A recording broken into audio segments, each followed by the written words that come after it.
By one get three free, Soumendu Adhikari, Dibyendu Adhikari and Sisir Adhikari. And after all this, they will talk about পরিবারবাদ. Washing powder Bhajpa, washing powder Bhajpa. সত্যিকারের দমদার leader হবে সে পার্টিকে বলুক যে আমার মূল শত্রু, বিজেপির শত্রু অভিষেক বন্দ্যোপাধ্যায়, প্রার্থী যখন পাওয়া যাচ্ছে না আমি দায়িত্ব নিচ্ছি, আমি ডায়মন্ড হারবার লড়তে যাব. এরা হাত ধরাধরি করে দুই জগাই মাথায় দু ভাই দুপাশে দাঁড়িয়েছে. ওনার দলকে উনি বোঝাবার চেষ্টা করছেন, এটা ওনার দলের দিল্লির নেতাদের বোঝাবার চেষ্টা করছেন দিলীপ ঘোষ. এই যে আমি আছি, আমি লড়েছিলাম, যেভাবে আমাকে অপমান করা হলো, যেভাবে আমাকে মেদিনীপুর থেকে ক্রেনে করে তুলে এক্সপোর্ট করে দেওয়া হলো. শুভেন্দু অধিকারী সম্পূর্ণ মিথ্যাচার করছেন, এটা ওনার একটা জেনেটিক সমস্যা, মিথ্যাচার করাটা. অভিষেক বন্দ্যোপাধ্যায় স্পষ্টভাবে জানিয়েছেন যে যদি টাকা দিয়ে থাকেন শ্বেতপত্রটা প্রকাশ করুন না. 100 দিনের কাজে বা আবাসের টাকা দিয়েছে কেন্দ্রীয় সরকার, এটা শ্বেতপত্র আকারে কেন্দ্রীয় সরকার প্রকাশ করুক. কেন্দ্রের কোন ব্যাংক অ্যাকাউন্ট থেকে রাজ্যের কোন ব্যাংক অ্যাকাউন্টে টাকা এসছে এটা সকলের সামনে দিয়ে দেওয়া হোক. এই ধরনের বিচ্ছিন্ন বিবৃতি দিয়ে কি লাভ আছে? Dada, when you spoke regarding the Indian alliance, not today, Home Minister Amit Shah has said that the way Lok Sabha elections is going on is a fight between the NDA-led government by the PM Modi and the other side there are all Parivarvadis and corrupted people who are fighting in the name of India bloc. How do you react to that? You see, Amit Shah ji should consider Parivarvad in Bengal. They have taken buy one get three free. Buy one get three free. They bought Shubhendu Adhikari, and Shubhendu Adhikari is a FIR named person. Who told Shubhendu Adhikari corrupted? BJP told Shubhendu Adhikari corrupted. Who showed the video of Shubhendu Adhikari? Bhajpa showed. Who demanded CBI? Bhajpa demanded. And after the FIR was lodged, only to avoid the arrest, Shubhendu Adhikari joined Bharatiya Janata Party and buy one get three free. Shoumendu Adhikari, Dibbyendu Adhikari and Shishir Adhikari. And after all this, they will talk about Parivarvad. In every state, we can give you a long list.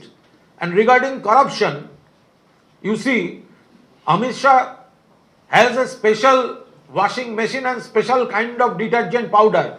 Washing powder Bhajpa, washing powder Bhajpa. Whenever they made allegation against political leaders like Himanta Biswa Sharma, Narayan Rane, Ajit Pawar, Shubhendu Adhikari, latest Praful Patel, and when they joined BJP or NDA, they got the clean sheet. And now Mr. Shah is talking about corruption. The most corrupted party, that is Bhajpa. So last week in Delhi's Ramlila Maidan, we have seen that Rahul Gandhi have said that if BJP wins for a third time and changes the constitution, the country will be set on fire. Now PM Modi attacks Rahul Gandhi, says now he is talking about burning the nation because he wants to push India towards anarchy and instability. How do you react to that? You see, this is the Prime Minister, Mr. Narendra Modi. He hasn't got a single second to visit Manipur, which state is burning. That state is burning during last more than 1 year. And Prime Minister Narendra Modi ji, he didn't have a single second to go to Manipur. So how can he understand, how can he realize the pain of the Indians? ED, CBI কে প্রধানমন্ত্রী এবং BJP নেতারা certificate দেবেন তো স্বাভাবিক, তার কারণ পরিসংখ্যান বলছে গত কয়েক বছরে ইডির যত অভিযান হয়েছে তার 95% হয়েছে বিরোধী দলগুলির উপর। অর্থাৎ রাজনৈতিকভাবে বিরোধীদের মোকাবিলা করতে না পেরে ইডিকে লেলিয়ে দেয়া হচ্ছে, ইডিকে এগিয়ে দেয়া হচ্ছে, সিবিআইকে এনআইএ-কে এগিয়ে দেয়া হচ্ছে। তো সেই কারণে এই সিবিআই, ইডি, এনআইএ, এই সেন্ট্রাল এজেন্সিগুলো বিজেপির শাখা সংগঠন বা গণসংগঠনে পরিণত হয়েছে। তো তারা সেই কারণেই তাদের সুখ্যাতি করছেন, কারণ তারা তাদের উপর ডিপেন্ডেন্ট হয়ে গিয়েছে, তাদের তো অর্গানাইজেশন নেই, মাস সাপোর্ট নেই। ফলে এজেন্সি দিয়ে অপোজিশনকে ডিস্টার্ব করা, অপোজিশনের কিছু নেতাকে ভয় দেখানো, অপোজিশন সম্পর্কে মানুষের মধ্যে নেতিবাচক ধারণা তৈরি করা, ওরা ডিপেন্ডেন্ট হয়ে গেছে, নির্ভরশীল হয়ে গিয়েছে এই এজেন্সিগুলোর উপর, তাই এত প্রশংসা। কুণালদা, আপনি শুরুতেই বলছে কে? দিলীপ ঘোষ, তৃণমূলের বিরুদ্ধে তো আমি লড়াই করেছি, পশ্চিমবঙ্গে কে লড়াই করেছে? আগে সিপিএম কংগ্রেস যখন ছিল তখনও সেটিং ছিল, এখনো সেটিং আছে, তাই তাদের দোকান উঠে গেছে। এটা হচ্ছে কাহি পে নিগাহে কাহি পে নিশানা। ওনার দলকে উনি বোঝাবার চেষ্টা করছেন, এটা ওনার দলের দিল্লির নেতাদের বোঝাবার চেষ্টা করছেন দিলীপ ঘোষ। এই যে আমি আছি, আমি লড়েছিলাম, যেভাবে আমাকে অপমান করা হলো, যেভাবে আমাকে মেদিনীপুর থেকে ক্রেনে করে তুলে এক্সপোর্ট করে দেয়া হলো, নয় আমি লড়েছিলাম, আমি আছি, আমি আছি। ফলে এই গোটাটা হচ্ছে কিন্তু দিলীপ ঘোষের কাহি পে নিগাহে কাহি পে নিশানা। তৃণমূলকে বলছেন না, দিলীপ ঘোষের মনের দুঃখটা, মস্তিষ্কের অবসাদটা একটু বুঝুন। তাকে যেভাবে মেদিনীপুর থেকে তাড়িয়ে দিয়েছে বিজেপি, সেই জায়গায় দাঁড়িয়ে উনি এই ধরনের কথাগুলো বলে দেখাতে চাইছেন যে উনি রাজনীতি করেছেন। কুণালদা, অধীর রঞ্জন চৌধুরী বলেছেন যে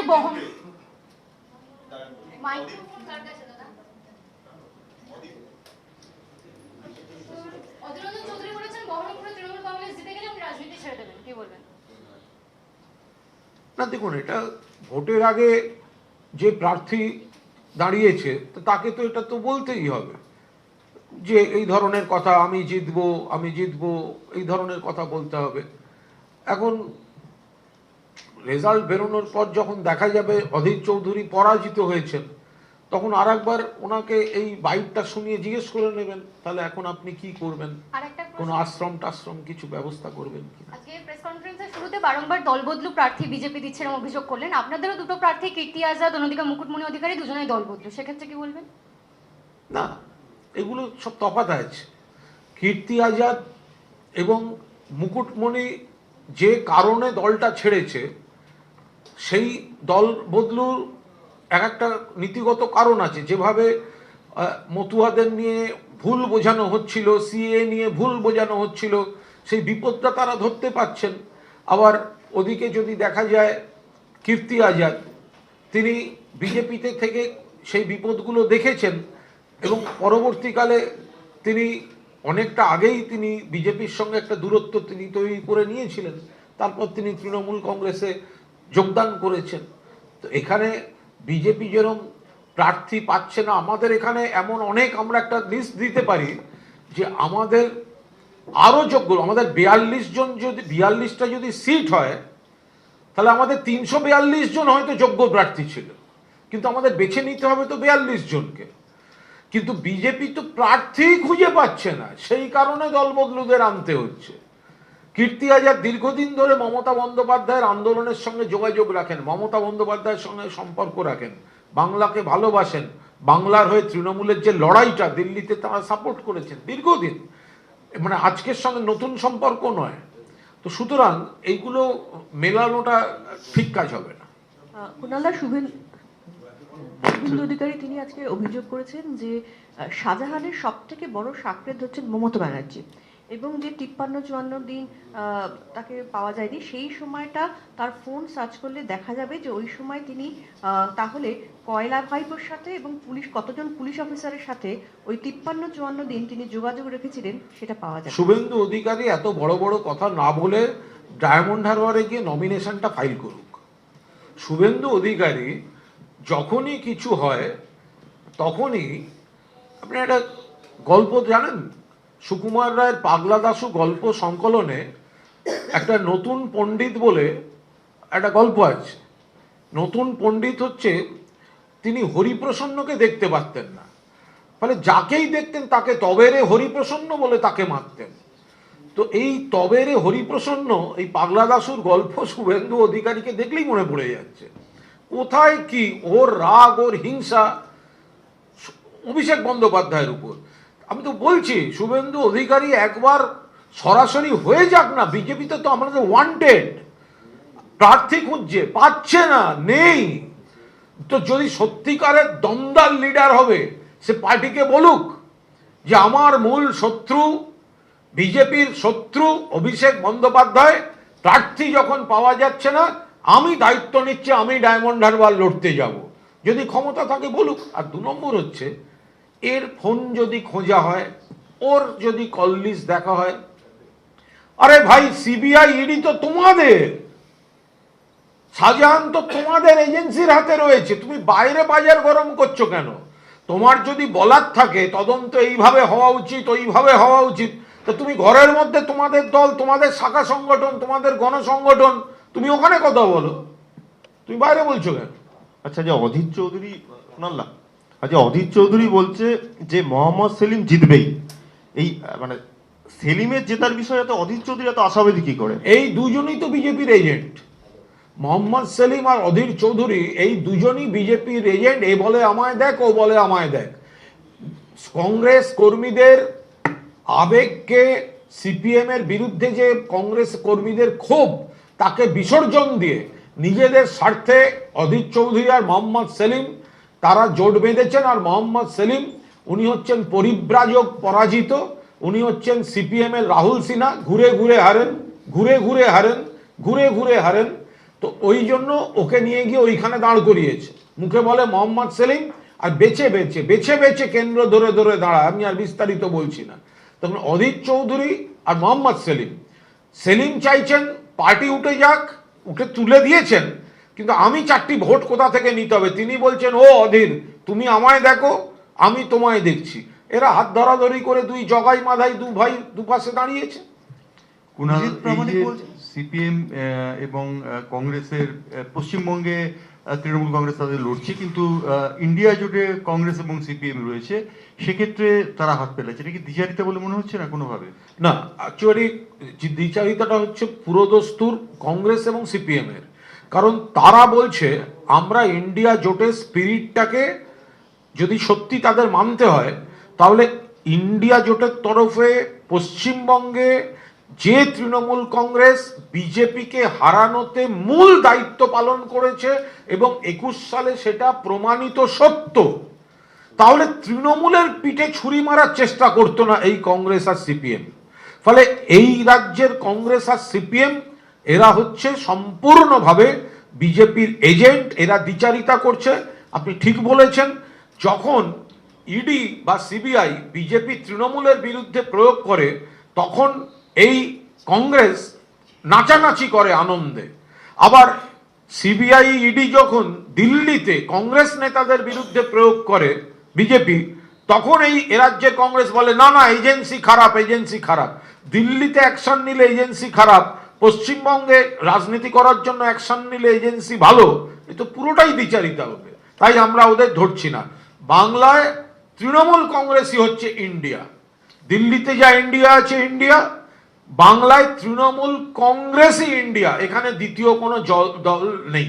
তার মানে সিপিএম এবং কংগ্রেসকে পশ্চিমবঙ্গে আলাদা করে দেখা হচ্ছে তৃণমূলের পক্ষ থেকে, বলা হচ্ছে যে তাদের একদম সম্পূর্ণ আলাদা। তারা মোহাম্মদ সেলিম এবং অধীর রঞ্জন চৌধুরী। পশ্চিমবঙ্গে রাজ্য কংগ্রেস আর সিপিএম এনডিএ শরিক, আর এখানে ইন্ডিয়া হচ্ছে একা তৃণমূল কংগ্রেস। কুণালদা, নিশীথ প্রামাণিক আজকে বলছেন ভোট প্রচারে, নিশীথ প্রামাণিক ভোট প্রচারে গিয়ে বলেছেন গ্রামে গঞ্জে যে সমস্ত বামেদের পার্টি অফিসগুলো তৃণমূল দখল করে রেখেছে, ভোট শেষ হলে সেগুলো বামেদের ফিরিয়ে দেবে, তারা যদি না ফেরাতে পারে, এবং সঠিক জায়গায় ভোট দিন। ও আগে উদয়নগুলোকে সামলাক, উদয়নগুলোকে সামলে নিক, ভোট আদৌ জিততে পারে কিনা দেখুক। নিশীথ প্রামাণিক গোয়ারা হাঁটতে চলেছে, ফলে ভোটের পর কি কি করবে, নাকি ওকে সন্ন্যাস নিতে হবে, সেটা ভোটের পর দেখা যাবে। এই থাক।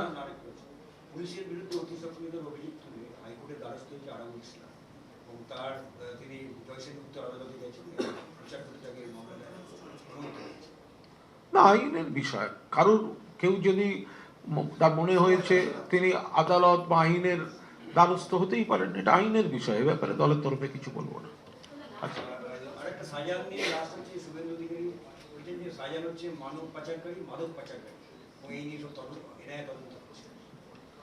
দেখুন, এই এনআইএ, এটা তো আমরা আগেও বলেছি, শুভেন্দুরা ইচ্ছাকৃতভাবে বিজেপির তরফ থেকে এনআইএর একজন অফিসারের কাছে গিয়ে নাম দিয়ে আসা হয়, যাতে ভোটের সময় এলাকায় তৃণমূলের নেতা কর্মীদের ডিস্টার্ব করা যায়, নোটিশ দেওয়া যায়, সামন করা যায়, ইত্যাদি ইত্যাদি।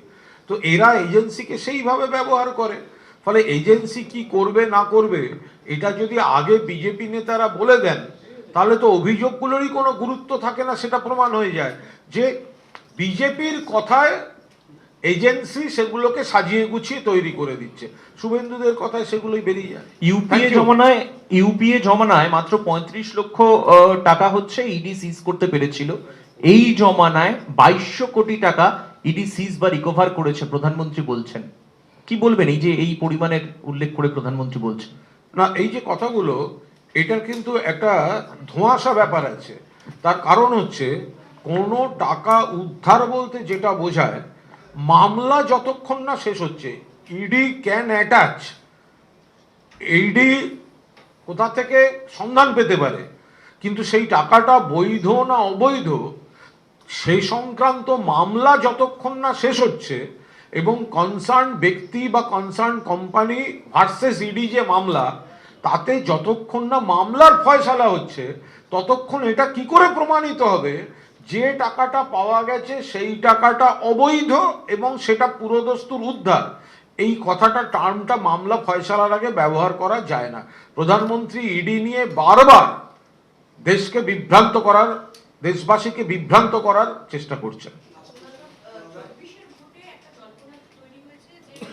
সেক্ষেত্রে আইএসএফ একলা চলো নীতি নিতে পারে, এই সপ্তাহে তাদের প্রার্থী তালিকা তারা আইএসএফ একটা আলাদা দল, তারা কি করবেন, কিভাবে এগোবেন সেটা সম্পূর্ণ তারা ঠিক করবেন। ফলে তারা যতক্ষণ না কোনো সিদ্ধান্ত নিচ্ছেন এ ব্যাপারে কোনো কথা বলবো না। আজকে মুচিপাড়ায় একটা বাড়ির একটা অংশ ভেঙে পড়ছে, তাপস রায় গিয়েছিলেন, উনি বলছেন যে কলকাতা পুরসভার বিল্ডিং ডিপার্টমেন্ট বা পুরসভাকে খালি দোষ দিতে হবে না, এটা একদম পুরো প্রশাসনের ব্যাপার। একটা অংশ একটা ডিস্টার্ব হয়েছে শোনা গেছে, অফিসাররা গেছেন ওখানে। কুণালদা বলছি, চালচার চার্চে আজকে যখন মুখ্যমন্ত্রী যাচ্ছিলেন, সেখানে গান বাজছিল, তিনি একটু পা মিলিয়েছেন তাদের সঙ্গে, ধামসভা বাজিয়েছেন, তাই নিয়ে বিরোধীরা কটাক্ষ করছে বারবার। কেন কটাক্ষ করবে? মুখ্যমন্ত্রী তা আগের দিন যেভাবে রবিবার মাঝরাতে ছুটে গিয়েছেন উত্তরবঙ্গের টর্নেডো বিধ্বস্ত এলাকায়, সেখানে যা যা করার তিনি সমস্তটা করেছেন। মুখ্যমন্ত্রী মাঝরাত্রে সেখানে পৌঁছে গিয়েছিলেন। তারপরে গতকালও আলিপুরদুয়ার ইত্যাদি সমস্ত কটা জায়গায় ঘুরেছেন, প্রশাসনকে যা যা নির্দেশ দিয়েছেন। এবার পূর্ব নির্ধারিত কোনো জায়গায় যদি কোথাও কিছু যান বা কোনো এলাকায় তিনি গেছেন, সেখানে যদি স্থানীয় বাসিন্দারা তারা কোনো সাংস্কৃতিক তাদের রীতি অনুযায়ী মুখ্যমন্ত্রীকে যদি স্বাগত জানানো প্রস্তুত থাকেন এবং সেখানে যদি মুখ্যমন্ত্রী গিয়ে তাদের সঙ্গে হাত মেলান, তো তাতে তার মধ্যে মানে কোথায় অপরাধ আছে? এ তো যারে দেখতে নারী তার চলন বাঁকা, এতে কোনো কথা হলো না। এই যে 800 দিনের বকেয়া টাকা, এটা তুমি প্রচন্ড ডিস্টার্ব করো। কেন্দ্রের বিশেষ অ্যাক্ট অনুযায়ী 100 দিনের কাজ করা নয়, বলে এইভাবে টাকা দিতে পারে। আরে টাকা দেবে না, তারপর আবার দিলে কথা বলবে আমাদের কাছে, রাজ্য সরকারের কাছে, মমতা ব্যানার্জির কাছে, অভিষেক ব্যানার্জির কাছে। প্রথম অগ্রাধিকার হচ্ছে গরিব মানুষটার আগে সমাধান করা। গরিব মানুষ, খেটে খাওয়া মানুষ 100 দিনের কাজ করেছে, টাকা পায়নি, টাকা দিচ্ছে না কেন্দ্র, 3 বছর ধরে টাকা দিচ্ছে না। সেই টাকাটা মমতা বন্দ্যোপাধ্যায় সরকার দিয়েছে, তাতেও তাদের গায়ের জ্বালা করছে। তাহলে টাকাটা তারা দিয়ে দেয়নি কেন? 59 লক্ষ, কম নয়, 59 লক্ষ যদি মানুষ উপকার পেয়ে থাকেন, তাদের গায়ের জ্বালা করছে কেন? তাহলে টাকাটা তারা দেয়নি কেন? ভুয়ো জব কার্ড, উত্তরপ্রদেশ লিস্টে টপার, বিজেপি শাসিত উত্তরপ্রদেশ, তো সেখানে 100 দিনের টাকা যাচ্ছে, আর পশ্চিমবঙ্গে 1 নয়া পয়সা আসছে না। তার বেলা তো বিজেপিকে দেখা যাচ্ছে না। সেই সঙ্গে অভিযোগ করছে যে এইভাবে টাকাগুলো ক্যাডারদের পকেটে ঢুকিয়ে দেওয়া হবে ভোটের আগে।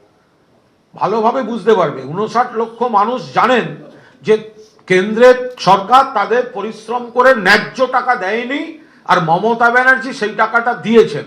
এর উত্তরগুলো না বাংলার মানুষ দেবে, তৃণমূল কংগ্রেসকে দিতে হবে না।